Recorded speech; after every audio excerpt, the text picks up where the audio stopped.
জাল voter card তৈরি করে নির্বাচনী বৈতরণী পার করে তৃণমূল কংগ্রেস। দলের নাম না করে এমনই বিস্ফোরক মন্তব্য করলেন বিজেপি নেত্রী লকেট চ্যাটার্জি। এদিন ঝাড়গ্রাম জেলা বিজেপির দলীয় কার্যালয়ে বিজেপি দলীয় কর্মসূচিতে যোগ দিতে এসে একাধিক ইস্যুতে রাজ্য সরকারের বিরুদ্ধে তোপ দাগেন তিনি। সাংবাদিকদের মুখোমুখি হয়ে লকেট চ্যাটার্জি বলেন, বাংলাদেশ থেকে আগত অনুপ্রবেশকারীদের এমনকি রোহিঙ্গাদের নিয়েও ভুয়ো ভোটার কার্ড তৈরি হচ্ছে এই রাজ্যে।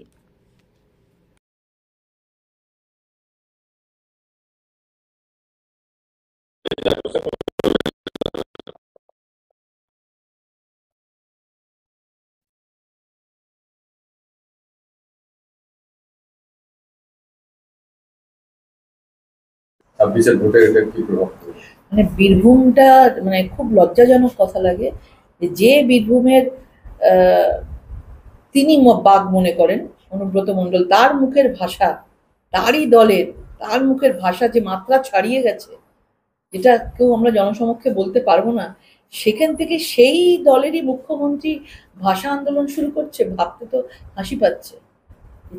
তারই দলের নেতা এই ধরনের পুলিশের বউয়ের বিরুদ্ধে, মানে বউ মেয়েকে নিয়ে এই ধরনের যে ভাষা ইউজ করেছে। আর আমার তো মনে হয় আমাদের বাংলার মানুষের থেকে মমতা বন্দ্যোপাধ্যায়ের যে নেতারা রয়েছেন, যারা বড় বড় মঞ্চে উঠে এই ধরনের মহিলাদের নিয়ে নোংরা নোংরা বক্তব্য রাখেন, ভাষার যেভাবে সন্ত্রাস করেন, আমার মনে হয় বাংলার জনতার কাছ থেকে মুখ্যমন্ত্রীর নেতাদের এবং মুখ্যমন্ত্রীদের ভাষা শেখা উচিত, ল্যাঙ্গুয়েজগুলোকে ঠিক করা উচিত। তাদের মুখে কখনো ভাষা আন্দোলন মানে মানায় না। আর পশ্চিমবঙ্গে ভাষা আন্দোলনের কী লাভ? আজকে বীরভূমের একটি মেয়ে আজকে ধর্ষিত হয়েছে, সেও বাঙালি, সেও বাংলায় কথা বলে, তাকে নিয়ে আন্দোলন করুক না, তাকে নিয়ে তো আন্দোলন নেই। মুর্শিদাবাদের মতো জায়গায় হিন্দু মহিলাদের মায়েদেরকে অত্যাচার করা হয়েছে, তারাও তো বাঙালি, তাদেরকে নিয়ে পথে নামুক না, কেউ তো বাঙালি ছিল। পরিযায়ী শ্রমিকরা আজকে যারা বাইরে রয়েছে, তাদেরকে নিয়ে তিনি বাংলা নিয়ে কথা বলছেন। আজকে এই বাংলার বাইরে পরিযায়ী শ্রমিকরা অনেক নিরাপদে রয়েছেন, তারা আসতে চায় না, ফিরে আসতে চায় না। এই সরকার বদলে গেলে তারা ফিরে আসতে চায়। সুতরাং এই ধরনের যে ভাষার একটা অস্মিতা নিয়ে, বাংলা ভাষার অস্মিতা নিয়ে আন্দোলন করছেন, আমার মনে হয় এটা প্রাসঙ্গিক নয়।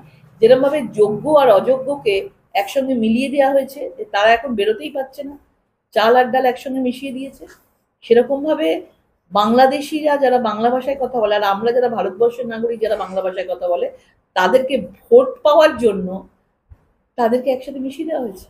পশ্চিমবাংলার শাসক দলের অভিযোগ, মানুষের ভোটে বিজেপি রাজ্যে এর আগে যতবার ভোট হয়েছে হেরেছে, আসতে পারবে না, সেই জন্য নির্বাচন কমিশনকে ব্যবহার করছে জেতার জন্য। বেছে বেছে যারা বিরোধীদের ভোট দেয় তাদেরকে তাদের নাম বাদ দিতে চাইছে। দেখুন, আগেরবার উনি যখন জিতে যান তখন বলে মানুষের গণতন্ত্রের জয়, আর যখন তিনি হেরে যান তখন বলে ইভিএম এর প্রবলেম। তো উনি আগে থেকে বুঝতে পারছেন যে এইবারে আর মানুষের ভোটে জয়যুক্ত হতে পারবেন না, সেই জন্য আগে থেকে গান গাইতে শুরু করেছেন যে নির্বাচন কমিশনকে ইউজ করছেন।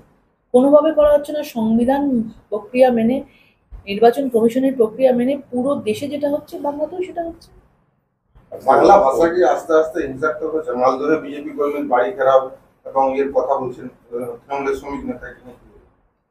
উনি তো 21শে জুলাইয়ের মঞ্চে পরিষ্কার হুমকি দিয়েছেন, যে সবাইকে বলে দিয়েছেন বিজেপি নেতাদের বাড়ি ঘেরাও করো, এই তো পরিষ্কার বলে দিয়েছেন। তার মানে ভাবুন যে আগামী দিনে কি হতে চলেছে। উনি খোলা সার্টিফিকেট দিয়ে দিয়েছেন করো, তার মানে বুঝুন যে সন্ত্রাসটা কোন জায়গায় পৌঁছবে। এবার মানুষকে বিজেপি নেতাদেরকে হুমকি ধমকি দিয়ে ভোট দিতেই, মানে ভোট যেন না দিতে আসে সেটার ব্যবস্থা করছেন। কিন্তু আমরা মানুষের উপর ভরসা রাখি, বাংলাই পথ দেখায়। এই নতুন পরিবর্তনের পথ এই পশ্চিম বাংলা থেকেই শুরু হবে।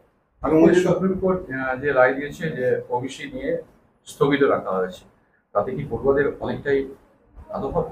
তাদের পড়ুয়াদের যে সমস্ত কলেজ যেটা হাইকোর্ট করেছিল সেটা নিয়ে supreme court stay order, supreme court যেটা বলেছে সেটাকে মান্যতা দিয়ে নিশ্চয়ই